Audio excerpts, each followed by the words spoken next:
për studentë ndërkombëtar nga shtete të ndryshme të botës, ata janë befasu për Kosovën. Si për shembull 2008 një shpallë shtet, do të thonë keni pavarësinë, edhe po shohim kaq një vend kaq të bukur në bazë fotografive. Gjatë orëve mësimore kemi pas studentë të ndryshëm ndërkombëtar nga vende të ndryshme të botës. Sot prapë bëjmë kontakt, shkëmbejmë ide të ndryshme dhe thjesht jemi në atë mënyrë në kontakti sepse nëse organizohet diçka ose thjesht që nevojitet mund Kosovë, atëherë ata kanë marrë në Kosovë dhe thjesht kemi me zhvilluar ide ose nëse unë duhet më jap kontributin tim në shtetin e tyre, atëherë kanë derën hap që edhe unë të ndihmoj aty në ato organizime që ata i planifikojnë. Cili ka qenë momenti kur Labarta është ndjen shumë krenare për veten në atë 2 vjeçar? Ka shumë qaste krenarie, mirë po momenti më rëndësishëm për mu ka qenë momenti kur unë vetë se kom diplomu, normal që pas asaj rrugë 2 vjeçare, pas aty në ditëve të cilat kanë qenë shumë lodhje, netve pa gjumë, ati mundimit që thjesht ma arrit, ligjeratave, provimeve, pastaj plus 20 orë si asistente në universitet.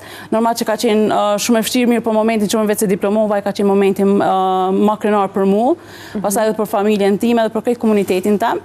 Mirë po ka pas edhe raste të tjera krenarie ku unë vetë se kom përfaqësu Kosovën në për organizimet ndryshme, edhe me shumë krenari kom paraqit identitetin tam, sepse shpesh ndodh që edhe personalitetin, në bazë personalitetit tonë kime përfaqësu edhe shtetin tonë edhe normal në këtë mënyrë ka qenë në raste kur unë jam di shumë krenar ku kom pas flamurin e Kosovës me vete dhe kom thonë që Kosova është një shtet.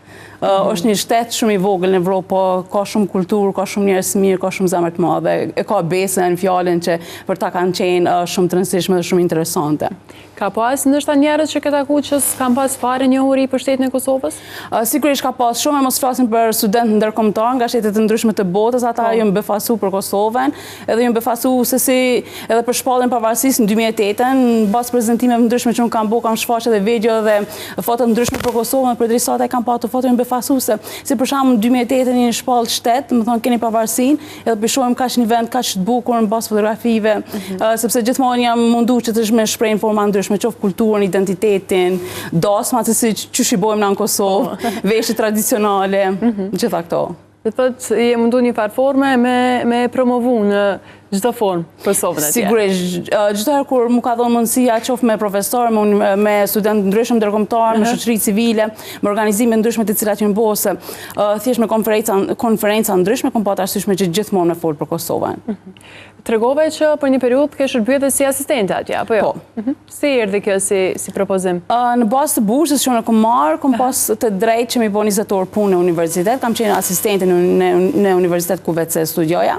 Gjatë aty në 20 orëve jam marrë thjesht me ulëmtime të ndryshme, kom pas një pictures, një profesor në pictures, dhe jam marrë me ulëmtime të ndryshme, kom bajt provim ose ligjërata që profesorët kanë pasur arsyeshme kur është dashur me mbajt.